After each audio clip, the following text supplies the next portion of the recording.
बात करने के लिए लॉगिन करें www.astrotak.com। को वास्तव में व्रत उपवास रखना है तो आप कोशिश करिए कि आप नमक का प्रयोग ना करें, क्योंकि नमक का प्रयोग नहीं करेंगे तो शरीर को शुद्ध होने में फायदा जल्दी होगा, शरीर जल्दी शुद्ध हो पाएगा। लेकिन अगर आप किसी व्रत में सेंधा नमक का प्रयोग करते हैं, कुछ व्रत में जो नमक के बिना नहीं रह पाते वो सेंधा नमक का प्रयोग कर सकते हैं। क्यों करते हैं? देखिए, जो समुद्री नमक होता है जिसको हम सामान्यतः इस्तेमाल करते हैं वो होता है सोडियम क्लोराइड, और जो हम सेंधा नमक इस्तेमाल करते हैं, जो पहाड़ी नमक इस्तेमाल करते हैं, वो होता है पोटेशियम क्लोराइड। होता दोनों नमक है, लेकिन दोनों के एलिमेंट में अंतर होता है। जब आप दिन भर उपवास रखेंगे, व्रत रखेंगे, खाली पेट रहेंगे और समुद्री नमक का, नॉर्मल नमक का इस्तेमाल करेंगे तो शरीर में बीपी शूट अप हो सकती है, बीपी बढ़ सकती है।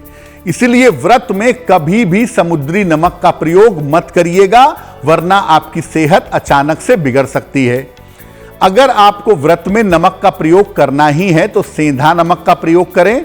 वो एक तो सोडियम क्लोराइड नहीं है तो बहुत नुकसान नहीं करेगा, और दूसरा उस नमक को भी थोड़ा सा कम मात्रा में इस्तेमाल करें तो आपके लिए ज्यादा बेहतर होगा। वैसे मैंने पहले भी आपको बताया कि सबसे बड़ा जो व्रत है वो एकादशी का है। तो एकादशी के व्रत पर आप दिन भर लिक्विड लीजिए, दिन भर फल खाइए, जल पीजिए, या केवल लिक्विड पर उपवास रखिए, उसमें नमक का प्रयोग मत करिए। और एकादशी की शाम को या रात को पूजा करने के बाद फिर लिक्विड लेकर के सो जाइए, तो आपको एकादशी के फायदे ज्यादा मिलेंगे। और ज्यादातर व्रतों में आप देखेंगे, जैसे पूर्णिमा का व्रत है या जो लोग रविवार का, बृहस्पतिवार का व्रत रखते हैं, वो सामान्यतः नमक का प्रयोग नहीं करते हैं। तो सामान्यतः उपवास में नमक का प्रयोग न करें, और अगर करने की मजबूरी है तो पहाड़ी नमक का या सेंधा नमक, जिसको रॉक साल्ट कहते हैं, उसका प्रयोग करना आपके लिए बेहतर हो सकता है। जैसा कि पहले आपको बताया कि ज्यादातर लोग तिथियों का उपवास रखते हैं, प्रतिपदा का, तृतीया का, षष्ठी का, अष्टमी का, एकादशी का, पूर्णिमा का, ये तिथियों का उपवास है। और बहुत सारे लोग सोमवार, मंगलवार, शनिवार, रविवार का उपवास रखते हैं। इनमें अंतर क्या है भाई?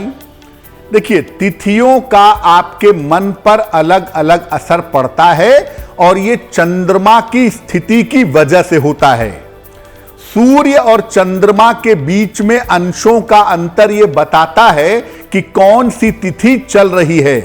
चंद्रमा के अंश में से सूर्य का अंश घटाइए, आपको तिथि की जानकारी मिल जाएगी। लेकिन दिनों का ग्रहों से कोई संबंध नहीं होता। आप ये नहीं कह सकते कि बृहस्पतिवार के दिन जो बृहस्पति ग्रह है वो बड़ा तेज चलता है, या बृहस्पति की डिग्री में कोई बहुत बड़ा परिवर्तन हो जाता है, या सोमवार के दिन चंद्रमा की विशेष किरणें बरसने लगती हैं। ऐसा कुछ नहीं है। सुविधा के लिए हम भले कह लें कि सोमवार का संबंध चंद्र से है, बृहस्पतिवार का संबंध बृहस्पति से है, लेकिन दिनों का ग्रहों से कोई प्रैक्टिकल संबंध ज्योतिष में या कुंडली में नहीं दिखाई देता है, और न ही दिनों का अलग से मन पर कोई असर पड़ता है।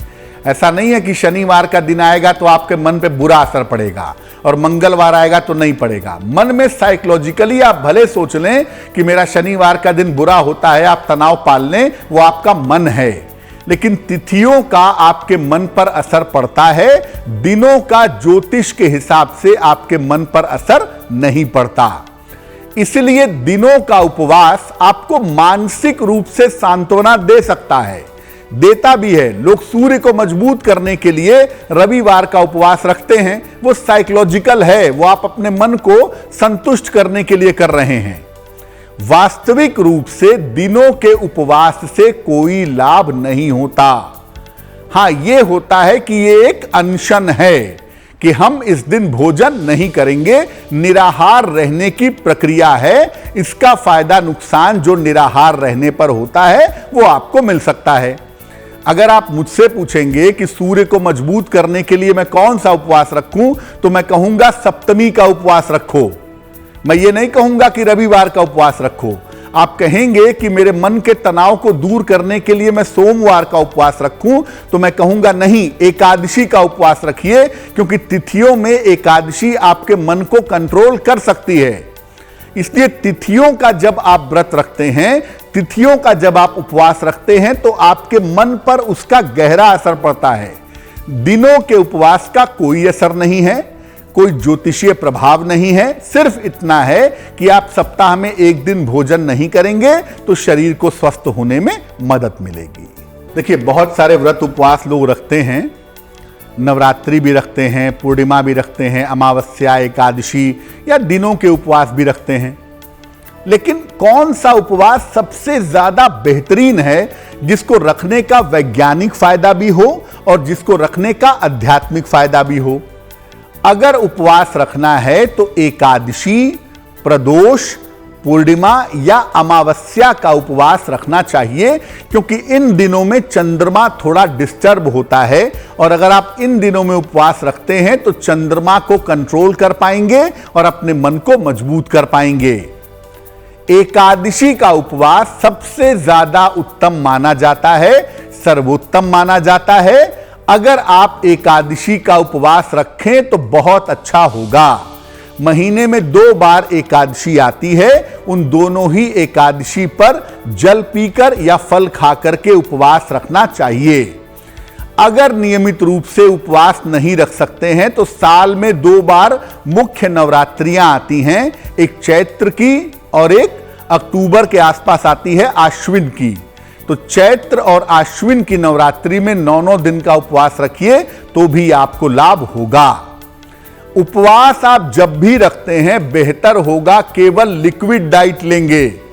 अगर फल ग्रहण करना है तो रस वाले फल जैसे संतरा, मौसमी खाना आपके लिए बेहतर होगा।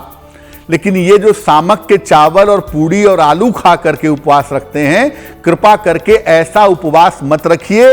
न तो ये उपवास है और न ही ये सही रास्ता है। इस रास्ते पे न चलें तो आपके लिए ज्यादा बेहतर होगा। एकादशी का जो व्रत है वो आपके मन पर नियंत्रण पैदा करता है, मन पर अंकुश लगाता है, मन को कॉन्सेंट्रेट करता है, ईश्वर की तरफ ले जाने में सहायता करता है। इसीलिए पहले जमाने में जिन महिलाओं के पति नहीं होते थे, उनको एकादशी का व्रत रखने के लिए निश्चित रूप से कहा जाता था। लेकिन ऐसा कोई नियम नहीं है कि कोई विवाहिता महिला एकादशी का व्रत नहीं रखेगी या कुंवारी कन्या नहीं रखेगी या लड़का नहीं रखेगा, बच्चा नहीं रखेगा। एकादशी का व्रत परम कल्याणकारी है और आप शास्त्र उठा करके देखिए, हिंदू धर्म शास्त्रों में एकादशी के व्रत की बहुत सारी महिमा बताई गई है।